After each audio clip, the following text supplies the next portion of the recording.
Go on.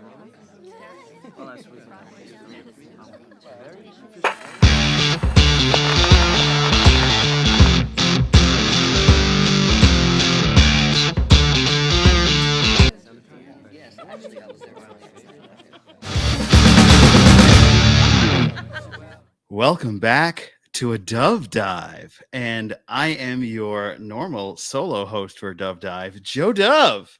But with me in a special event is Greg Massi. Greg Massi is an amazing individual that I met in my previous life as a videographer for independent wrestling. And I noticed he had an amazing ear for sound as he was working with Steve on sound. Steve, as you know, is the person that helped us jump off onto this podcast world. So always a big shout out to Steve. Love Steve. Yeah, Steve's a great dude. Great dude. Always glad to talk to him and see him. I'm actually going to surprise him. I'm going to the Late Show on Tuesday. My aunt has a friend that works there, so we're going to be there. But ladies and gentlemen, let me introduce you to Greg. Greg has worked with KO Dot and has a lot of amazing music history, and I'm so excited to have him here on the special Dove Dive. Greg, take it away. Let us hear about you. Tell the Dish Dungeoneers about yourself. Oh, okay. My name is Greg Massi. I'm a Cancer. I don't know. I've been a musician.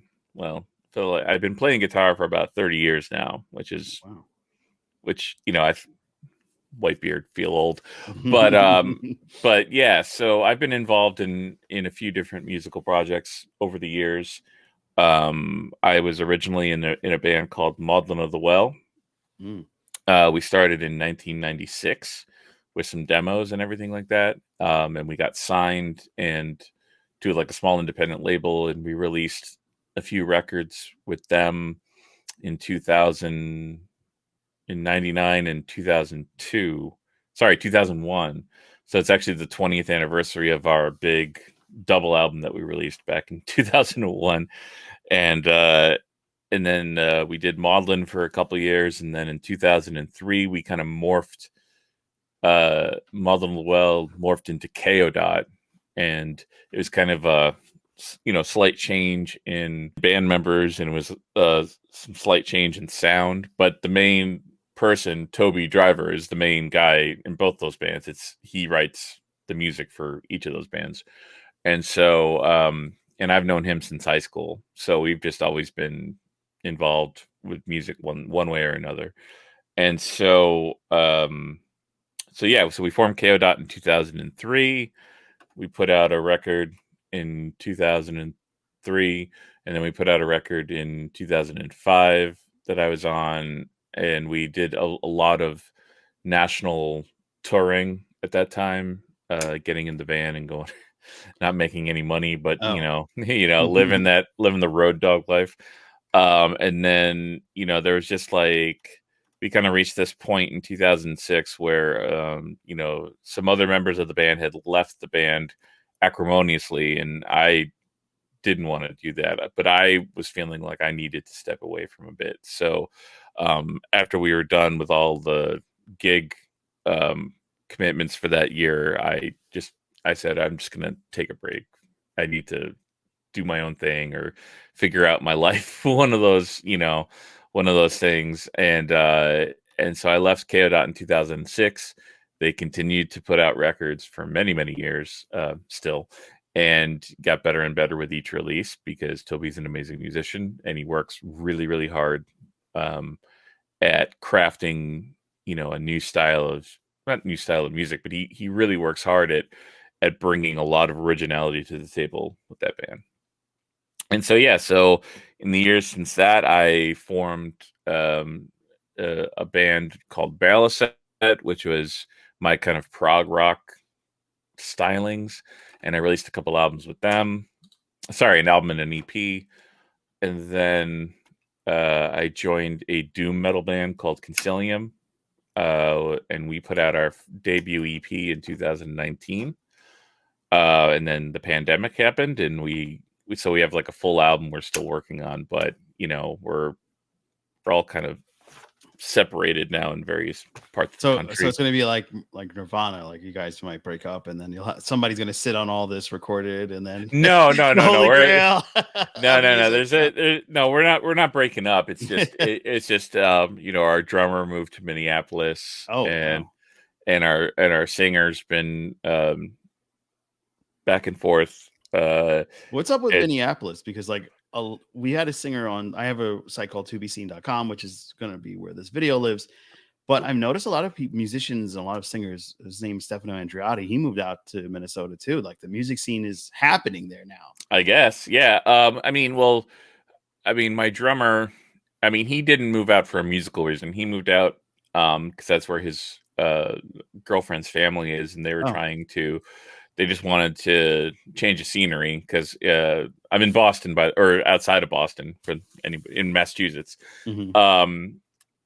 So yeah, he just needed to change scenery. And then my singer, she didn't move there, but she met her fiance there, and so they're just back and forth between, because that's where he lives. So, Right.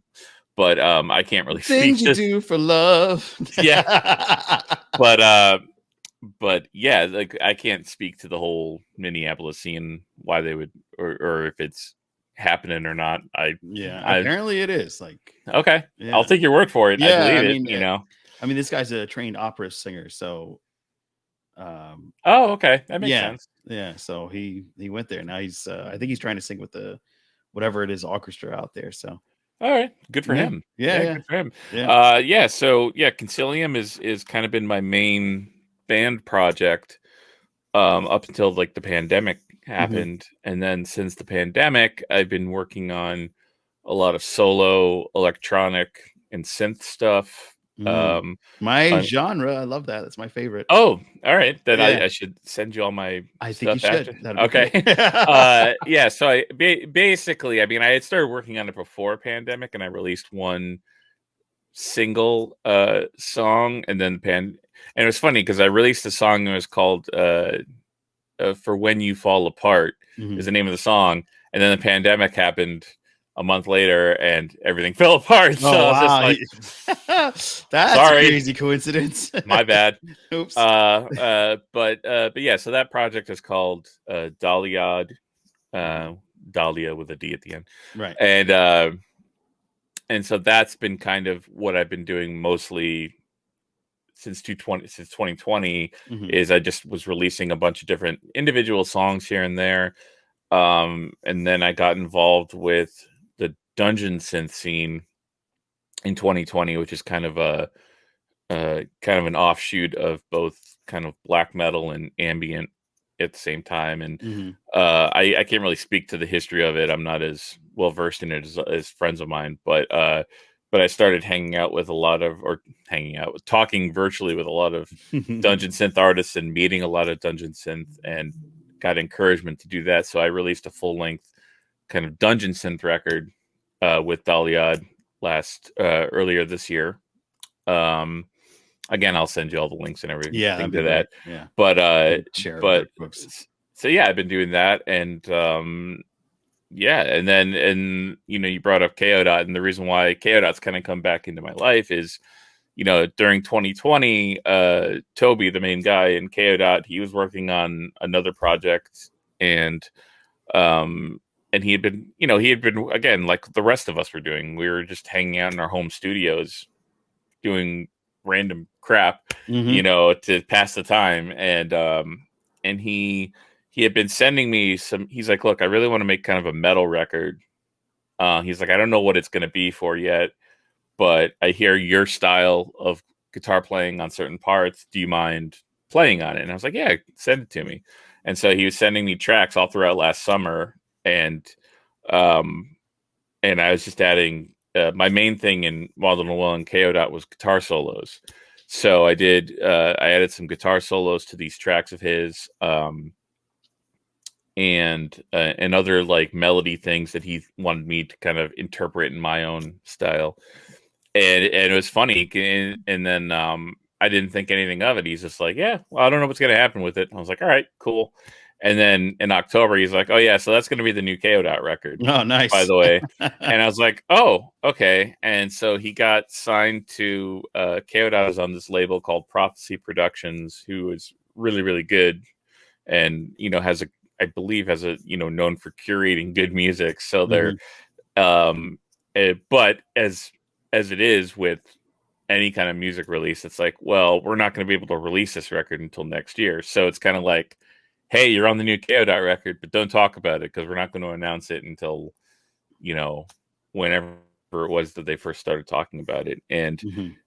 so because it was coming out, it just came out the end of October. And since this year is also, like I said, it's the 20th anniversary of the Mauldin of the Well records, which a lot of people enjoy. I don't say that to pat myself on the back. I just know that I just Just know, so like, there we well, go. it's Pat. weird. Like we were virtually ignored when we first came out, but Mhm. it's kind of grown over the years. And I mean, I I've heard it before, so I was like, yeah "Wait a minute, for real? That's you?" yeah and that's fine. It's cool. It's a really cool, fun thing. But yeah, like, so it's the 20th anniversary of the Model of the Well records. The 20th anniversary. It's the 25th anniversary of when we started Model of the Well Wow. in '96, and this new KO Dot record's coming out, and the new KO Dot record, basically, it's Toby did, the music, wrote the music. I did the guitar solos and little melodies here and there. And our friend Jason Byron, who's been writing lyrics for Model and Well and KO Dot, he's always been writing lyrics. He used to sing in KO Dot, in Model of the Well, but he just does lyrics now. But so he wrote the lyrics. So it was kind of like, all right, so the three people who started Model on the Well in '96 are now the three people on this new KO Dot record. So it all kind of like, It's a symbiosis. yeah, it all kind of Yeah, ties yeah. together. Yeah, So, yeah, yeah. so we did some photo shoots. And so it's really funny to me that, like, this project where I was just kind of like helping out a friend, it's now like I'm in the promotional materials, like my face is all over the place. And Yeah, that's I kinda mean, cool. in terms of the record, not, you know, I'm definitely not the best looking of the three of them. So, like, I don't get featured as much, It doesn't matter. As long as you get but your face yeah, I out there, get, that's the yeah. important thing, you know? But yeah, so So that's let the, me ask you, did you start out as a guitarist in school? Like, how did that come about? What was it that oh, yeah, that brought you was, to guitar? Yeah.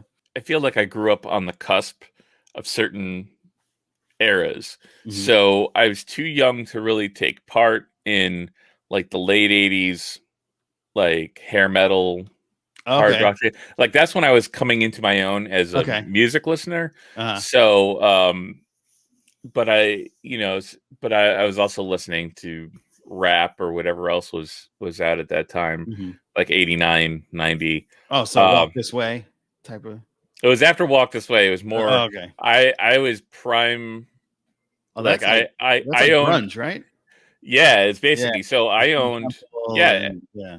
and so yeah, that was all kind of like my generation's music was the '90s kind of stuff. But I had kind of grown up a little bit. My siblings are a little older than me, so I kind of had grown up enjoying, like, hair metal and rock. And it was just kind of funny because then I started really getting into heavy metal in, like, Mhm. '91. And right when Metallica's Black Album came out. and Ooh. and then and that's where I kind of said, all right, I want to. It was funny, like, I was thinking about originally picking up bass, um but my sister had a guitar, so it's just kind of like, all right, well, I'll use guitar for now, and then maybe change to bass, I don't know.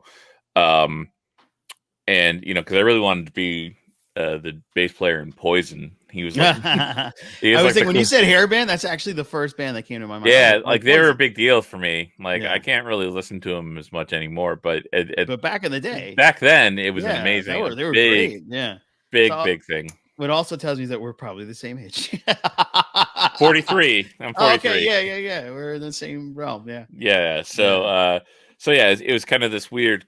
Like I said, it's this cusp because I was kind of coming into my own at the tail end of all the hair metal rock stuff, but then also that's when grunge came in, and then I wanted to be like this kind of guitar hero, Mhm. like guitar solo guy, and then it was Right. kind of like grunge came in and said, "Oh, we don't really like guitar solos anymore," and so, Yeah, that's right. which They is kinda kind of ended that. it's kind of a it's just kind of a bullshit thing because like there's a lot of great guitar players in those bands, like Jerry Cantrell from Alice in Chains, is, like amazing, Absolutely. so it's like it's not like they went away, but it was just kind of like the way it was kind of presented in like guitar magazines was like, oh, no one wants guitar solos anymore, and and all that bullshit. And then so yeah, so I was in kind of a weird place because I was like listening to, like I said, I was listening to Metallica, and then um got into Megadeth, and Mm, Iron Maiden was a big one, and Judas Priest, and all these bands who really were more prominent in the 80s right. and really weren't doing much in the early 90s, but that was like what I was into. And so yeah, that was kind of the start of my guitar stuff. Was like I was just like um always playing guitar. And then like I said, I met Toby and uh Jason Byron. Well, I call him Byron, but so Toby and Byron and I were in high school together Oh. from 92 to 96. And Mhm. so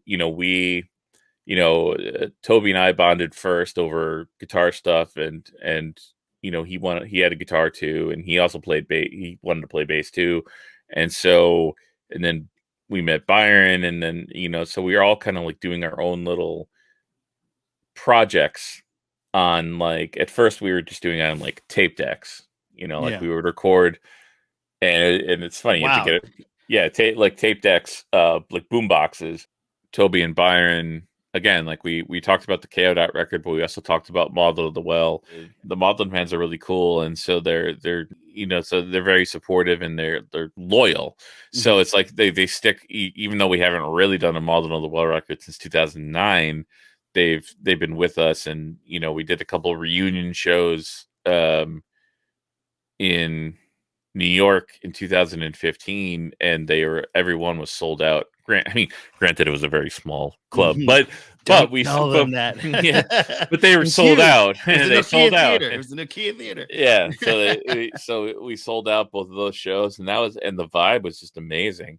So yeah, those fans have always stuck with us, and yeah, and then The Color of Air, like I'm talking to Dungeons and people, I'm re-talking to some people I originally interviewed on like the first set of episodes, and seeing how people are doing now, and then I've kind of moved into this thing where I've been really interested in musicians who create their own take on instruments. So I interviewed a guy named Mark Deutsch, who created this instrument called the Bazantar, which Mm. is like he's combining like an upright bass with like different Indian instruments and So sympathetic he strings. made a Bassilet from Dune, basically.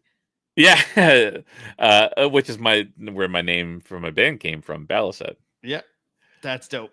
Different people too, like who do stuff that I'm not as experienced with, to try to learn about it. It's just I just like learning about people and everything. So Oh, I get that. I mean, I've interviewed some folks on this podcast. oh yeah, I'm sure. Yeah, Yeah, it's a and lot it's of like fun. it is, and And I love music, and I love talking to musicians and yeah, same. singers and everything. So it's always been a wondrous thing. This was actually supposed to be a 2011 project, and the initial podcast was supposed to be Dusan's Disc Dungeon, because I Oh, had okay. a buddy of mine that was in college that was like a music aficionado. He knew like everything prog rock, everything death metal, and he just had this wealth of music. And then I went into his apartment, and it was literally a disc dungeon. He had, instead of like walls like you see on my wall, he had Hmm. CDs and vinyl and everything just lined up as if it was, his own personal labyrinth of music darkness. And that's what makes this so fun. I love doing this, and I'm so glad that you're able to Oh, thank you uh, for asking me, man. come on, man. I really appreciate it. I like like I said, I love talking about myself. So yeah, I So sell I perfect fit. sell self promotion is it's I hate, gets annoying sometimes, but it's something I know I got to do to get the name out there and get the Yeah, projects out there. And absolutely, absolutely. so So as before we go, and I'm Mhm. hoping to have you again in the future, Oh yeah, definitely. Let me know. and maybe I'll do something with you, Steve, and myself. We'll do Oh yeah, I that love would be Steve. kind of cool. Yeah, But what I usually do is I put people onto music. That's the whole premise of our show. Oh, all right. And I'm going to put you on because I'm going to be talking about it. The rest of this episode is the new Vangelis album, and it's pretty great. It's called Juno to Jupiter. Okay. Let me oh, I see it now. Yeah, it's on my Yeah. on Spotify. Yeah, Okay. Juno to Cool. Jupiter. And then what I'll ask you to do is then find something to put me onto. When we come back, you can be like a guest host.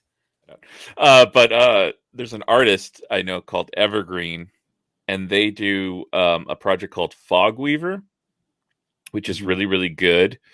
And also a lot of Dungeon Synth people have a lot of varying different projects. And so Evergreen also does a project called Hideous Gumfidious, which is also really good. And it's like a totally different style to Fog Weaver. So I can recommend them. Yeah, put them up, and then give me a specific album, and then I'll digest it, and then you digest that one, and when we come back, we'll have our discussion. Okay, yeah. All right, that'll be a lot of fun, I think. All right, yeah. All right, I'll send that to you. Perfect. All right, friends, this has been another wondrous tour into the realm of the dark depths of the Disc Dungeon. Thank you again, Greg, for joining me. Thank you for having me. Yeah, in this pit of despair and hope. Hopefully not too much despair. No, there's no despair actually at all. Okay. It just sounds nice. Yeah.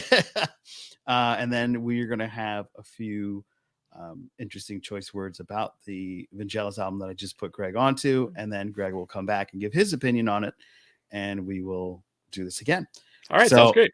All right, until next time, I'm Joe Dove, and this was Greg, and I'm out.